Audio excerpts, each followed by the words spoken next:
Hello friends, welcome to drama spoiler. आप लोग please अपना प्यार मुझे ऐसे ही देते रहिए, कमेंट और सब्सक्राइब जरूर करना। तो एपिसोड 5 के स्टार्टिंग में दिखाता है ऐसे ही टाइम बीतता गया और सियाओ को उसके कंपनी में सभी पसंद करने लगे। ये तक भी बोल रहे थे वो सब डायरेक्टर सियाओ के आने के बाद हमारे रेस्टोरेंट अच्छी चलने लगी है। ये सुन के सूतंग बोलती है, अच्छा लेकिन मैंने तो सुना है वहाँ पे बहुत घटिया खाना मिलता है, लोगों की तबीयत भी खराब होने लगा है और लोग वहाँ आना भी पसंद नहीं करते। जीचन ये सुन के बोलता है, डायरेक्टर सू आप ये जो ब्लेम कर रहे हैं ये आप पे महंगा पड़ सकता है। सूतंग बोलती है, मैं झूठ नहीं बोल रही हूँ, अगर मुझ पे भरोसा नहीं है तो आप सभी मेरे साथ अभी रेस्टोरेंट चलिए। ये सुन के सभी मेंबर चलते हैं रेस्टोरेंट के ओर।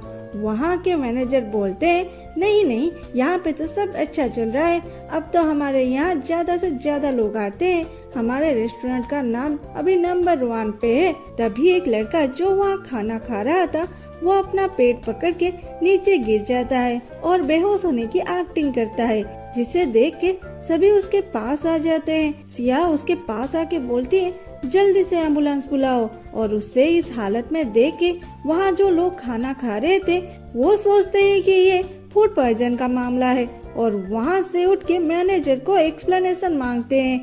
मैनेजर उन लोगों को शांत करने की कोशिश करता है।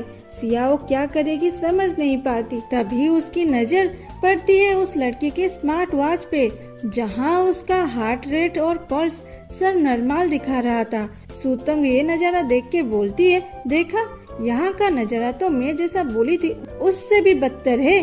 फिर सियाओ को बोलती है, सुनो तुम इस पोस्ट के काबिल नहीं हो, इसलिए छोड़ दो ना। सियाओ बोलती है, किसने कहा मैं मेरी काम अच्छे से नहीं करती।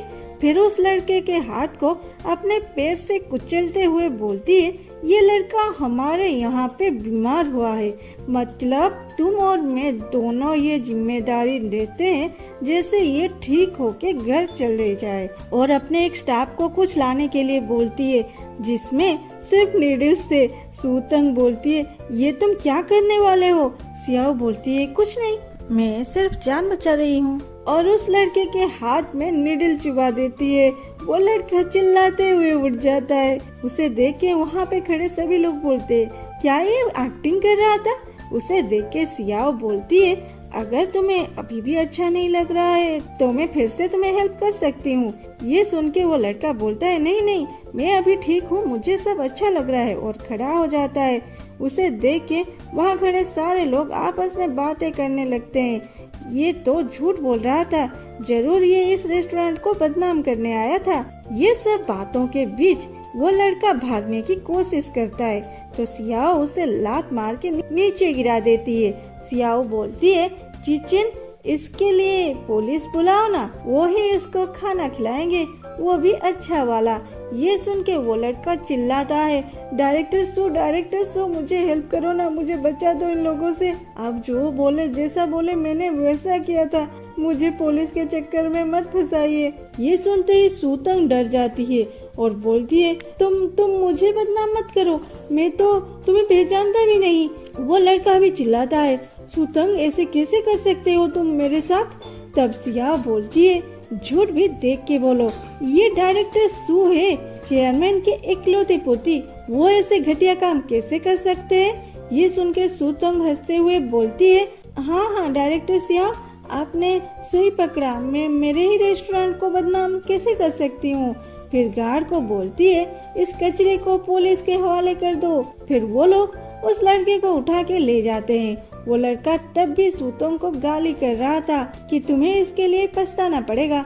सिया बोलती है, सूतंग तुम ठीक हो ना। सूतंग बोलती है, हाँ मैं ठीक हूँ, मैंने कभी सोची भी नहीं थी कि तुम इतने आसानी से इतना बड़ा केस को टैकल कर सकते हो, तुम सच में कैपेबल हो इस पोस्ट के लिए।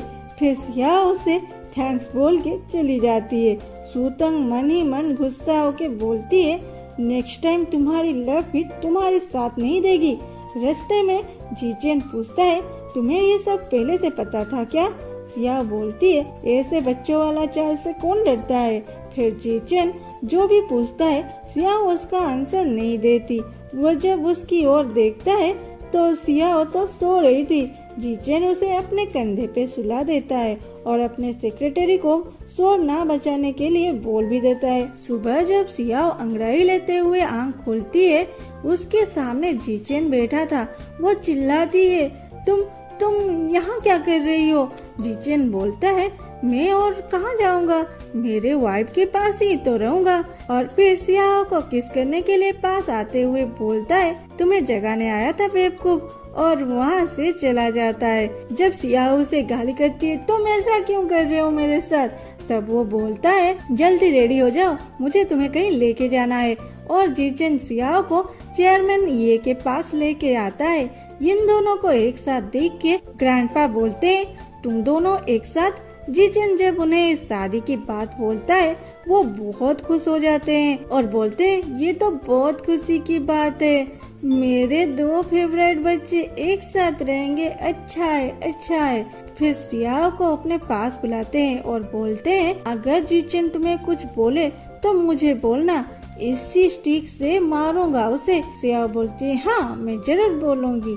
और सोचती है, ग्रैंडपा मैं बहुत जल्दी आपके पास आपके पोती बन के आऊंगी, ऐसे कोई अनजान नहीं। और ग्रैंडपा के कंधे पे सर रख लेती है। तभी उसके और एक कर्क आता है। जीचेन सियाओ के सामने आ जाता है और वो कर्क जीचेन को लगता है ये कारनामा सूतोंग की थी।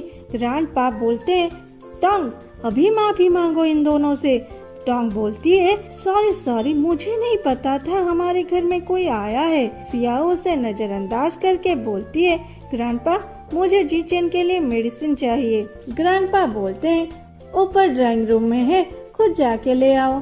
लेकिन बैडमिंटन की कर्क लग के किसको चोट लग जाती है, मुझे भी बताओ यार। सियाओ इस बहाने में ऊपर जाती है, मेडिसिन क्या लाएगी, अपनी पेंडेंट ढूंढने लगती है। पेंडेंट तो नहीं मिलती, एक मेडिसिन मिलती है, वो भी सूतंग के रूम में। वो सोचती है शायद ये वो मेडिसिन है जिसे सूतंग दादाजी को दे रही थी। इधर सूतंग ऊपर आती है, उसे ऊपर आता देख के जीचेन सियाओ को अलमारी में छुपा देता है। आगे क्या होने वाला है? क्या सूतंग इन दोनों को देख लेगी और सियाओ भी जीचेन को क्या एक्सप्लेनेशन देगी, वो यहाँ पे क्या कर रही थी? देखते हैं अगले एपिसोड में। ड्रामा अच्छा लगे तो जरूर कमेंट करना। Thanks for watching, love you all, bye bye.